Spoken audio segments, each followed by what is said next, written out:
In the previous episode, I interviewed Michael, a Jamaican fisherman who survived a shark attack but lost an arm in the encounter.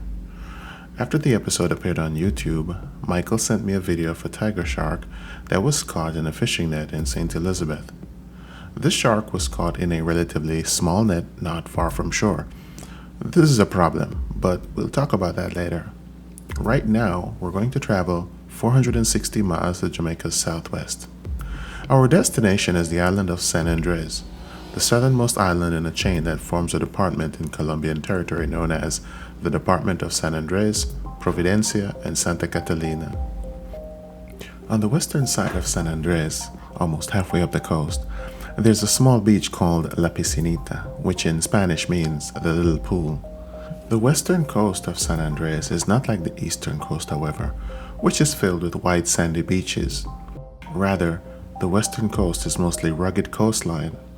However, it does have crystal clear waters and lots of fishes. It's an ideal location for snorkeling and other water sports. The thing about La Piscinita is that it's a very calm and crystal clear cove, so even though it might not have a wide sandy beach, it is ideal for snorkeling and swimming. This is Antonio Straccialini. He was born in the town of Rosetta delle Abruzzi on Italy's east coast in either 1965 or 1966. Antonio was an avid sportsman and had taken up residence in Australia, where he would work for 6 months and then spend another 6 months traveling the world. He was a very good swimmer. In fact, he was a swimming instructor. On March 18, 2022, Antonio was swimming in the waters of La Piscinita.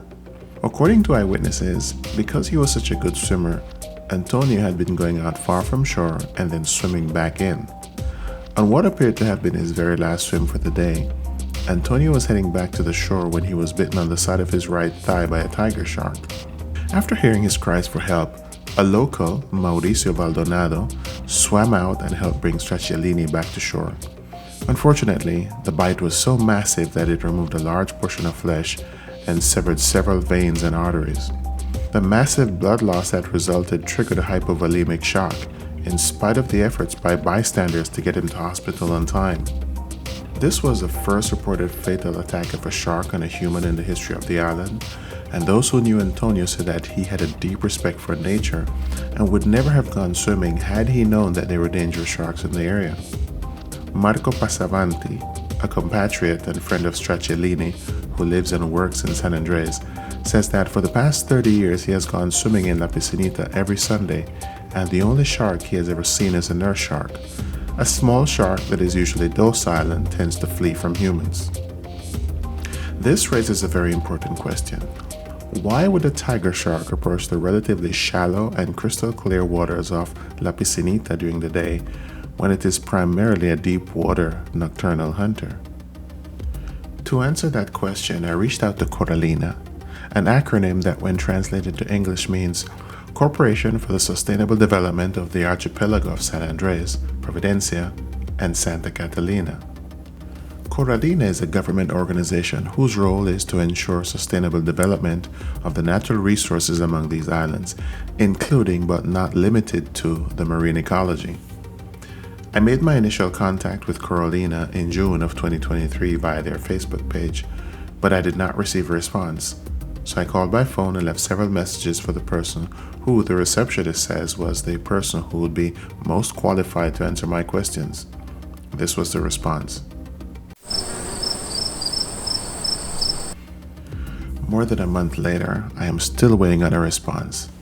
Since the answers were not forthcoming from the relevant authorities, I decided to do my investigation in social media. Based on the social media comments of some people who live in San Andres and Colombians from the mainland who have visited the island, it appears that one of the factors driving tiger sharks closer to the shore is the alleged feeding of sharks as a tourist attraction.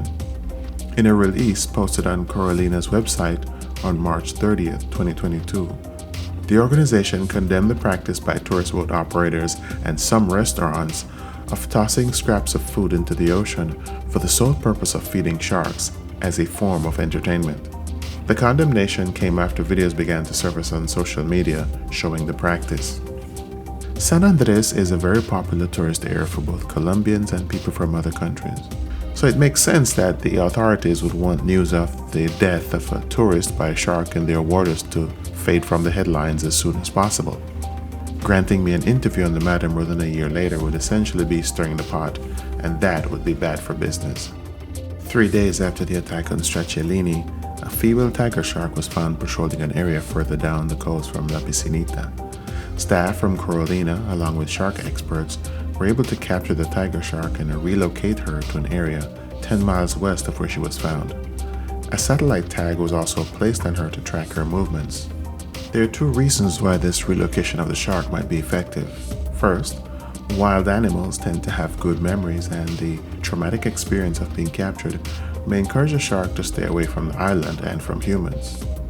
To understand the second reason, let's take a look at the bathymetry of the area to the west of San Andres Island. As you can see, up to a certain distance from shore, the water is relatively shallow and then suddenly drops off into a deep trench. That drop-off is where tiger sharks usually hang out during the day, in deep water. If sharks are being fed in the relatively shallow waters near the coast, then perhaps, as has happened in Egypt, tiger sharks may be associating humans with food and are therefore drawing even closer to the shore to look for food. So if the shark was left in this area where there's a lot of fishing activity, it might very well choose to stay in this area where there's an abundance of food. However, there is no guarantee that this will happen, so attaching a satellite tag to see if the shark returns was an excellent idea. But before we draw any further conclusions though, we need to make one more stop. If you haven't done so yet, please hit that subscribe button because we have one more country to visit and one more clue to analyze. Stay tuned.